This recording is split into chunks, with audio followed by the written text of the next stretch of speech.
Hi, we're live here at Black Hat. We're here with Chris Eng, consultant and security expert.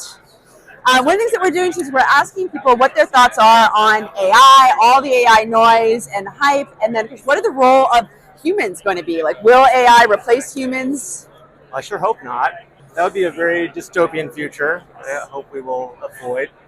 I think there are some things that are always going to be human driven, right? There's always going to be certain things that you cannot delegate to AI, I think.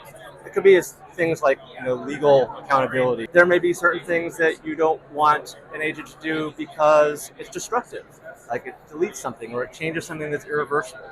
So I think in those situations, there's going to be a reason that you would have a human, at least as part of the situation. Now, every org is going to have a different risk tolerance, right? You may have some that are perfectly willing to put everything in the hands of automation, and that's perfectly fine for their risk profile. But others may not want to do that. They may not be allowed to do that by regulatory reasons or something like that. But I think it's going to be a continuum. So I hope that we will still all be around. Awesome. Yeah, me too. All right. Well, you heard it here. We're humans and AI.